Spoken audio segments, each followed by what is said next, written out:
జిల్లా అధ్యక్షుడు అదేవిధంగా మన కర్నూలు మేయర్ మన రామయ్య గారికి, అదేవిధంగా మన మండల కన్వీనర్ మల్లికార్జున గారికి, అదేవిధంగా మన ఎంపీపీ ముంబా గారికి, మండల నాయకులకి, అదేవిధంగా మన కార్యకర్తలకి, మన జేఎస్ఎస్ కన్వీనర్లకి, మండల కన్వీనర్లు, మన సచివాలయ కన్వీనర్లకి, మన పత్రికా విలేకరులకి, అదేవిధంగా మన కార్యకర్తలకి, అదేవిధంగా ఇక్కడ వచ్చిన పెద్దలందరికీ పేరు పేరున ధన్యవాదాలు తెలుపుకుంటూ పాదాభివందనం చేస్తాం. ఎందుకంటే ఈరోజు ఒక పిలుపు పిలిస్తేనే ఇంతమంది వచ్చినారంటే మన మన జగన్మోహన్ రెడ్డి గారి మీద ఎంత ప్రేమ ఉందో, మన పార్టీ మీద ఎంత అభిమానం ఉందో ఇప్పుడు తెలుస్తుంది. ఎందుకంటే మేము నిన్ననే చేయలేదు, ఇప్పుడు మనము మన 11వ తారీఖు జగనన్న యుద్ధానికి సిద్ధం అనే విధంగా నినాదం చేస్తూ మన జగనన్న అనంతపురంకి అందరి మన కార్యకర్తలు కలసమనే విధంగా అక్కడ మీటింగ్ పెట్టారు. అందుకోసం మన కార్యకర్తలకి, ఎంపీటీసీలకి, సర్పంచులకి అందరికీ ఓ పిలుపు ఇవ్వాలని ఈరోజు మనం జాలకొండ మండలంలో ఫస్ట్ ఈరోజు వచ్చి మనం అందరూ పిలుపునిచ్చినాము. అందుకోసమే ఈరోజు ఇంత పెద్ద వచ్చిన దానికి చాలా సంతోషంగా ఉంది.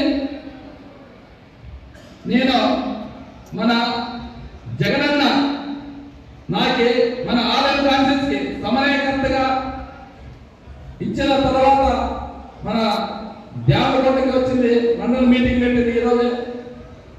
ఎందుకంటే మన ప్రత్యేకంగా మన జగనన్నానికి ప్రత్యేక ధన్యవాదాలు తెలుపుతున్నాము. ఎందుకంటే తెలుపుతున్నామంటే నేను మన రాజశేఖర రెడ్డి గారి అభిమాని. నేను ఆయన మరణాంతరం మన జగనన్న 2011లో ఆయన ఎంత ఇబ్బందులు పెట్టారు ఆయన, కానీ ఆ ఇబ్బందులు తట్టుకోలేక ఆయన ప్రజల కోసమే నేను ఉండాలనే విధంగా ఆ కాంగ్రెస్ పార్టీ నుంచి బయటకు వచ్చినప్పుడు అక్కడి నుంచి జగనన్నని ఎన్నో ఇబ్బందులు పెట్టారు.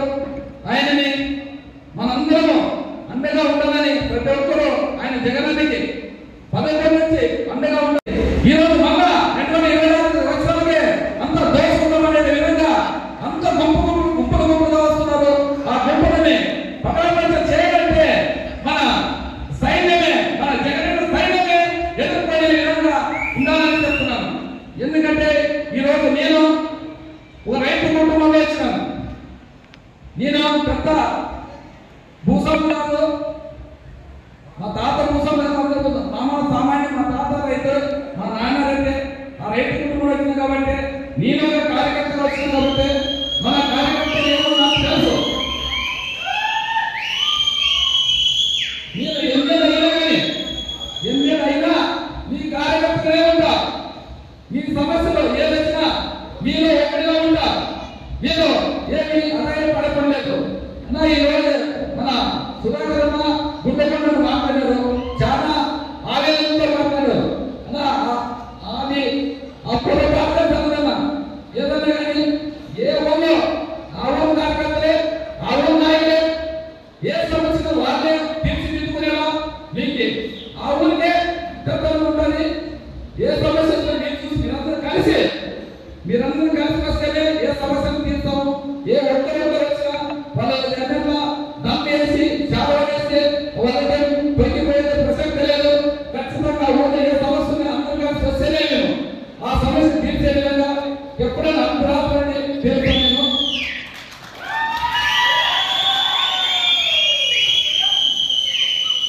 ఎందుకు చెప్తున్నానంటే కార్యకర్త విలువ నాకు తెలుసు. నేను కార్యకర్తగా చేశాను కాబట్టి కార్యకర్తలకు తెలుసు. మీరు ఏ పడే పని లేదు. ప్రతి ఒక్కరు కష్టపడి మన జగనన్న గెలిపించుకుందాం. 175 సీట్లు వచ్చే విధంగా అందరూ కలిసి చేసుకుంటారు. ఈరోజు మనకి మన జగనన్న సీఎం ఉంటే ఏదో మనం అభివృద్ధి చేయగలం.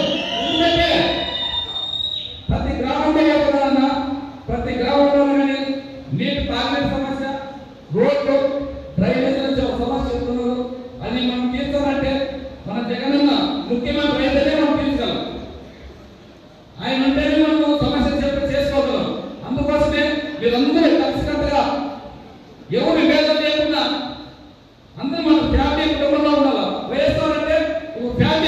ఒక కుటుంబంలో ఉన్నాం మనం. అందుకోసమే ఏదైనా కానీ ఆ సమస్య నాకు చెప్పడానికి నేను ఆ సమస్య ఇస్తాను. ఏమన్నా మీరు ఏ విభాగాలు పెట్టుకోదండి, ఏం చేసుకోదండి. ఈరోజు మన జగన్ అంటే మన కాన్సెన్స్ కి సంక్షేమ పథకాలు ఎంత వచ్చిందంటే మనం ఉండే 2,00,000 ఓటర్స్ ఉంటే 2,00,000 అంటే అది జగన్ ఎవరు సాధ్యం కాదు. మన చంద్రబాబు 600 హామీలు ఒక పెద్ద బుక్లెట్ ఇచ్చారన్న. ఆ బుక్లెట్ లో ఒక్క హామీ నెరవేర్చిన మనం చూస్తున్నాం. ఆయన 14 సీఎం అన్న ఒక్క పథకమైన ఆయన ఏమైనా శాశ్వత ఉండే పథకం ఏమైనా ఒకటే ఉందా? చంద్రబాబు పథకం ఎక్కడే ఉందా? అదేవిధంగా మన రాజశేఖర రెడ్డి 5 సంవత్సరాలు ఉండింది. 5 సంవత్సరాలు మరణమైనారు. 5 సంవత్సరాలు ఎన్ని పథకాలు అంటే ఆయన ఇప్పుడు 108 గుర్తొచ్చింది. మన రాజశేఖర రెడ్డి గారు 108 అంటే మన రాజశేఖర రెడ్డి గుర్తొస్తారు. ఆర్ఎస్ అంటే మన రాజశేఖర రెడ్డి గుర్తొస్తారు. అంటే మన రాజశేఖర రెడ్డి గుర్తొస్తారు. ఎందుకంటే ఏదైనా చేసినంటే మన ఆనాడు మన కరెంటు అందరూ ఉనియాస్కలు వస్తుంటే మన పాదయాత్ర చేసే 2000 పాదయాత్ర చేసి రాజశేఖర రెడ్డి గారు ఆ రోజు కరెంటును ఫ్రీ కరెంట్ చేసింది. రైతులకి కాపాడింది ఎవరంటే మన రాజశేఖర రెడ్డి గారే. ఏదంటే ఎప్పుడైనా చంద్రబాబు నాయుడు చేసిన ఎప్పుడైనా చేశారో మేము ఎందుకు ఆలోచన చేసుకోవాలన్నా. అందుకోసమే మన జగన్ ఉంటేనే మనకు ఖచ్చితంగా సంక్షేమ పథకాలు వస్తాయి, మన ప్రజలు బాగుంటారు, మన రాష్ట్రం బాగుంటుంది, మనం అంతా బాగుంటామన్నా. ఎందుకంటే మనం వాళ్ళు వస్తారన్నా అధిపతి మనకు చెప్తారు. అధిపతి మనకు చెప్పే మాట చూడాలన్నా ప్రతి గ్రామంలో పోయి మన కార్యకర్తలు పోయి ప్రజలను అక్కచెల్లెలకు చెప్పండి. ఎందుకంటే మన జగన్ వస్తేనే మనకి సంక్షేమ పథకాలు వస్తాయి, మన రాష్ట్రం బాగుంటుంది, విలేజ్ బాగుంటుంది అని చెప్పి తీసుకోవాలని మీరన్నా నాకు ఖచ్చితంగా. ఎందుకంటే మన వాళ్ళు వస్తారు, ఇప్పుడు వస్తారు కలిపి మాట్లాడతారు. గెలిచిందనే ఎవరు మాట్లాడతారు, ఎవరు పాటలు వేస్తామంటారు. అది ఎవరు అర్థం రాలేదు. అదే అందుకోసమన్నా నేను ప్రతి ఒక్కరికి చెప్తాను, దయచేసి చెప్తున్నాను. మన జగన్